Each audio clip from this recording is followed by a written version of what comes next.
Everyone.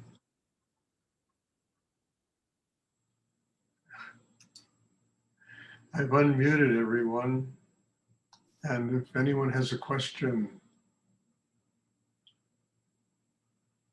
we don't want to live in a world of spiritual platitudes and, soapy ideas of what life is all about. We want to deal with and have the inner strength to open and embrace, the reality of the world we live in.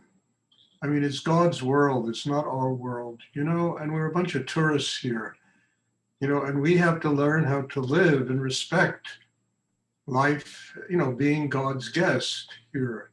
And I think this is an essential element to what this meditation is all about. It's about really building an inner life that is strong enough to do this. It's about building an inner life that is strong enough to ultimately realize that the real guru is not Stuart, it's not Swami this one and Reverend that one and Yogi that one. As I say all the time, the real guru is life itself, because it has so much to teach us if we just build a system inside that's strong enough to allow it to do it. So life is no longer the enemy. You understand? It's really there for only one purpose, and that's to help us to grow. The problem always remains with people that don't do inner work, and then they spend their life complaining about life and all the terrible things and this and that and the other. But if they transform their inner life, the world they see will begin to change.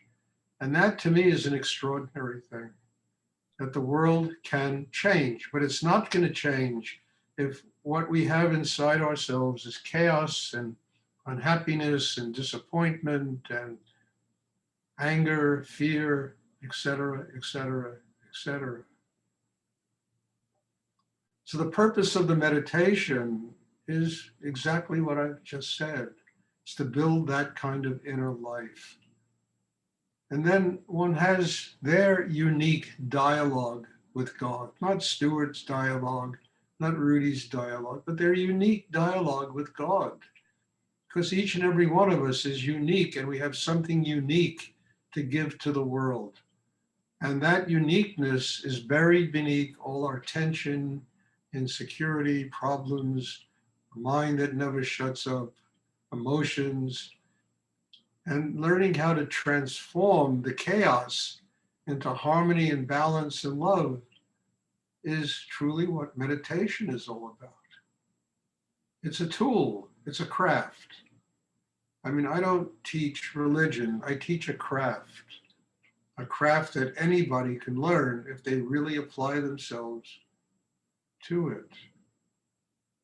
Does anyone have a question they would like to ask? I have a question, Stuart. It's Wendy. Do you feel your third chakra, not just in the meditation, but throughout the day? Do you have like an ongoing feeling realization of it? Yes. I have an ongoing sense of balance inside myself.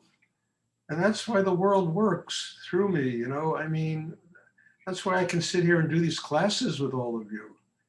I mean, I can't just walk in here being crazy all day and expect to transmit Shakti and energy, spirit.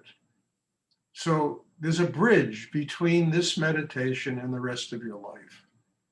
And when you build that kind of inner system I'm talking about, you cross the bridge and you don't leave, the third chakra on the other side of the bridge. You take it with you and you have that balance no matter what you're doing during the day.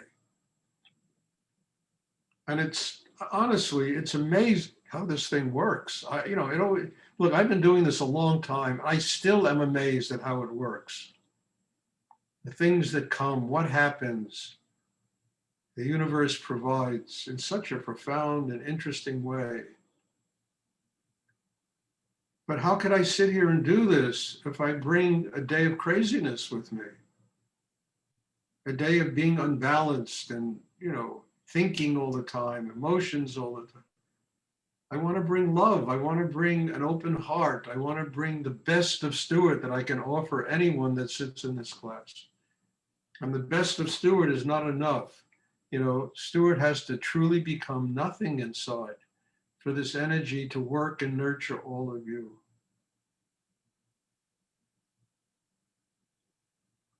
So it's, you know, a twofold street here. We have to do the work. That's our job, you know? And then when we do that inner work and we build the kind of system I'm talking about, listen, the universe can work through us. It can guide our life no matter what we're doing during the day. It will guide our life. Not the mind, not the ego, not,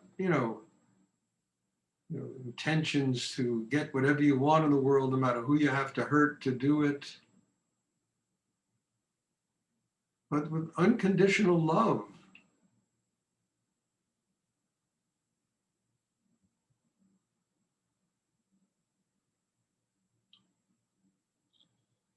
Does anyone else have a question? I have a question, Stuart. It's Christine. Can you talk about recognizing or working with the signs, not the symbols, the signs the universe gives us in everyday moments that we need to? The universe is doing it every day, every moment of every day that you are alive. It's doing it all the time. I had something happen today that was so totally extraordinary that it just blew my socks away. I mean it. Something that happened. I won't go into what it was, but I'm telling you, there are endless signs. There are endless, guides on this path to God. What's missing is our consciousness, which we're so caught up in our minds and our this and our that and who we are and what, and all of that soap opera, that we miss the signs that are being given to us all the time. So you got to get your mind quiet. You got to get your emotions quiet, the sexual energy quiet. You got to transform those energies into, Shakti, into energy that flows through you and really helps build a chakra system. And once you start doing that, you see the signs. Mm-hmm. You know when cycles come to an end. You don't try to beat a dead horse into making something work that's not going to work anymore. And then you have a choice. And that's really what choice is all about. You can choose another path because the one you're on has come to an end. I'm doing that right now. I'm opening to God to teach me where I can go to have a center, that I can, not only do Zoom, but I can have people around me that I can do in-person meditation classes. So it means there's a whole cycle coming to an end in my life. And a new one is going to happen. I've done my service. I helped my daughter. She's doing fantastic. She's incredible what's happened in a year to that child. You're not a child anymore, 25 years old. But it's just amazing what took place. And I can't attribute it to me. It's this energy that made it take place.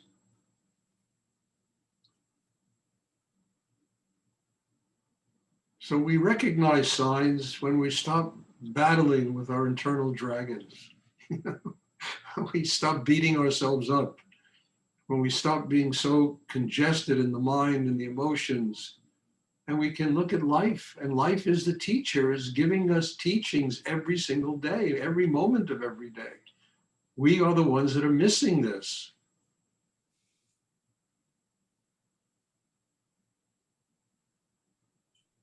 So the ultimate struggle is not with life, it's with ourselves.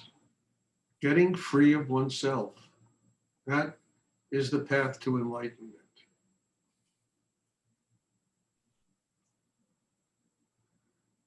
Does anyone else have a question? Thank you, Stuart. You're welcome, dear. Stuart, it's Tonya. Yes, Tonya? Can you talk about the physical body and our relationship to it and what it can inform us about our spiritual? You want that in one volume or six? I mean, really, look, look, the body is like a temple. All the chakras exist in the body. The body and having the chakras exist in the body means we have a direct link between ourselves and higher energy or God or whatever you want to call it in the universe. So as we grow inside, we stop doing things that poison our bodies. You understand? I mean, for me, up until I started doing, I used to smoke a pack and a half, 2 packs of cigarettes a day. I was doing this for 3 months. And suddenly I said, Stuart, it just stopped. It just went away. I never touched a cigarette again.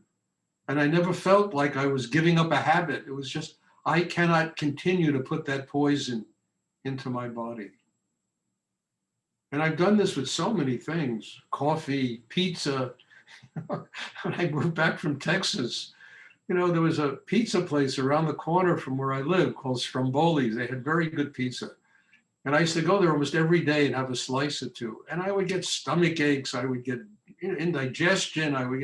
And finally I stopped. The stomach ache stopped. You want to ingest things that really are healthy for your body. And we live in a world now, which didn't exist when I was younger. I mean, organic foods. You go to these places like Whole Foods or even Trader Joe's. They have so many products that are organic and this and that. Vegan. I mean, who ever heard of this stuff? Back years ago.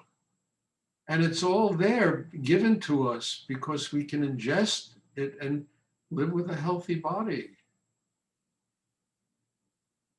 I mean, that's part of the growth process is being physically fit,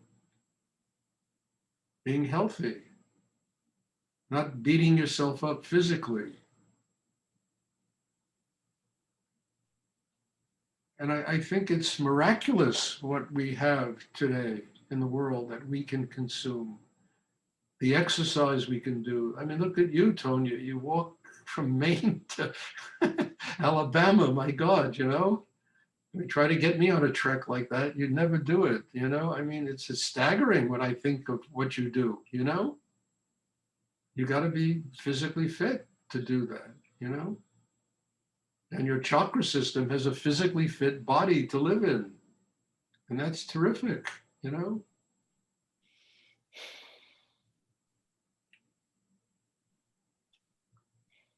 And I'm not exaggerating the rest of you. She does stuff like this,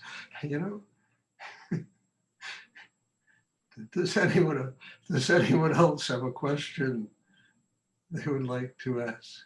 I'm Angela, and I have a question. Yes, please speak up. Please listen, Angela, try and do the meditation while if you're sitting and not doing your inner work, it's not going to work. So try to get centered inside and now ask the question, please, okay?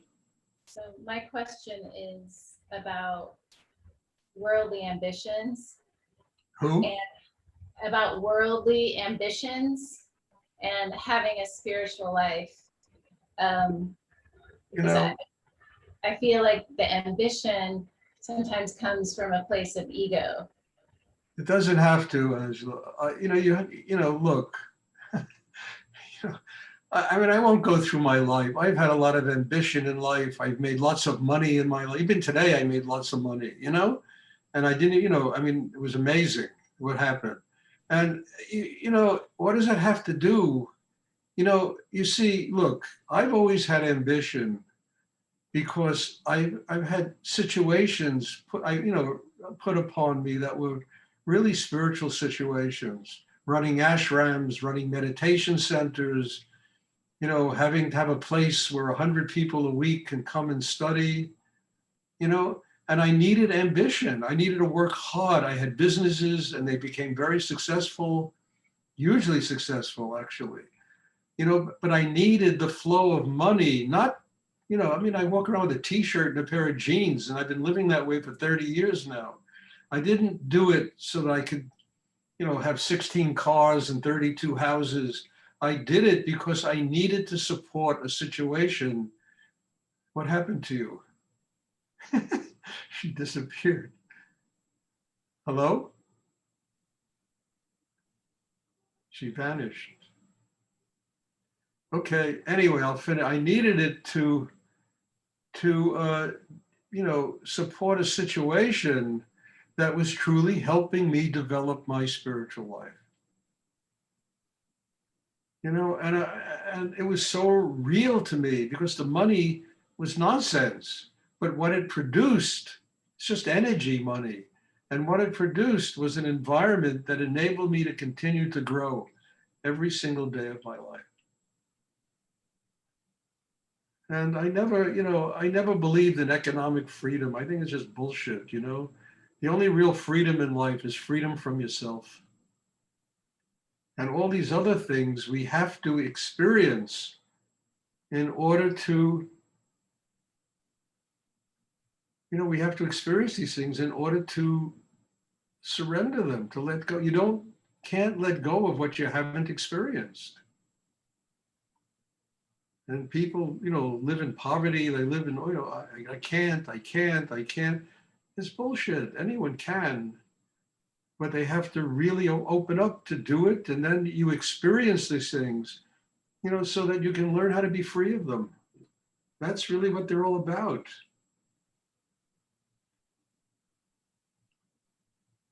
How do you get free of relationships if you haven't experienced them? I remember Rudy once, I was talking, he said to me, all these gurus in India, these swamis that proclaim they're celibate, they're this, they're that, they must have had serious sex lives in their last lifetime. He said that to me. It's cracked up. You can't get free of what you haven't experienced. You can't just walk away from life. You experience it, and then you get strong enough to detach yourself and be free of it.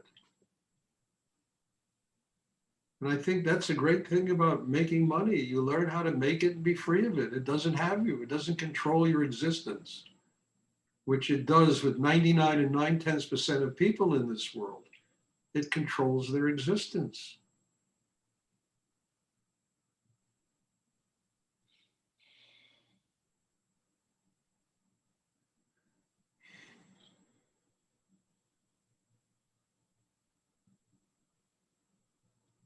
And I had to go through a lot of crap to learn this. I really did, when I was younger, because up until the age of 30, I never gave a damn about anything, about money. I didn't care about it, And then I went to Texas and I had this ashram on my shoulders.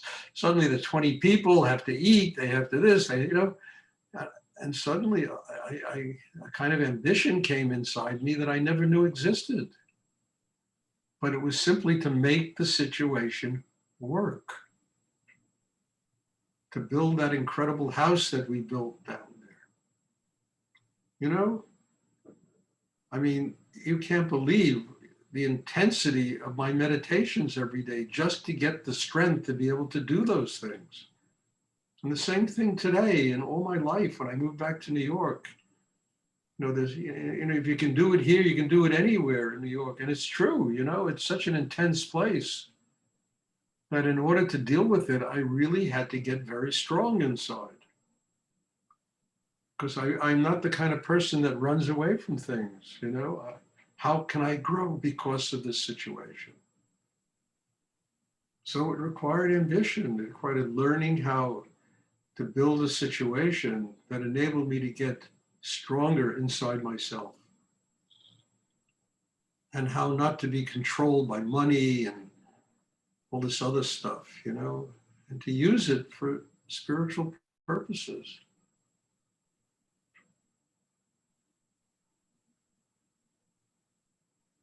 Even, when I bought that house in Woodstock, it was a spectacular house. It was, 7,000 square foot house, but I had 17 acres of land and I was going to build a big center there. That's why I bought it. It's perfect. And then, then it was 10 years of the Book of Job for me. I went through hell. It was unbelievable what I went through for 10 years. And then it turned around.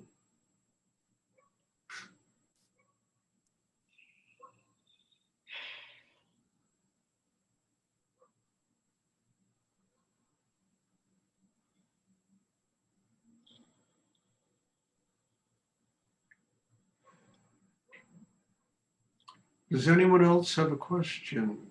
The person who asked the question vanished and it disappeared. Okay, does anybody else have a question they would like to ask?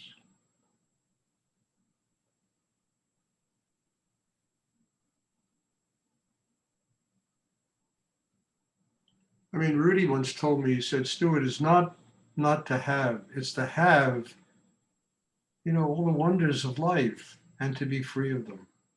They don't have you. Understand, that takes real strength.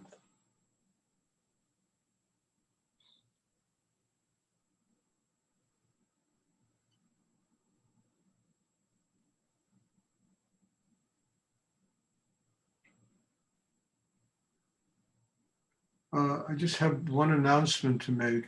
This Monday, I'm not going to be having meditation. I've been invited to an event. And so just want to tell you that this invitation is months ago and finally came, the day. And then the week after, the Monday afterwards, I'm not going to have meditation either because I have to have that eye procedure that I do once a month. So just, you can put it on your calendar. There won't be meditation those 2 days.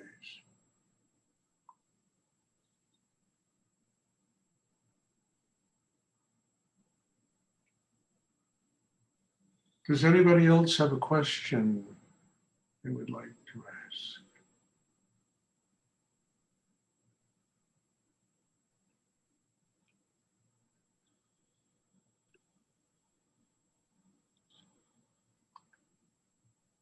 Okay, well, God bless you all. Thank you. And, I'm telling you, I so much, have so much humility when it comes to this, that all of you can come to these classes. We can do this in a work and really share this incredibly profound, connection that this work brings with God. And I think there can't be a better way to do it. And we just all have to remember that life itself is the temple, not the synagogue, the mosque, the church. Those are the places you go to learn how to live in the temple called life. Because everything in life is sacred. Okay, if there are no more questions, then there'll be class on Sunday. And I'm looking forward to seeing everybody in class. God bless you all. Thank you. Thank you, Stuart. Good night. You, Stuart. Thank you. Thank you very much, Stuart.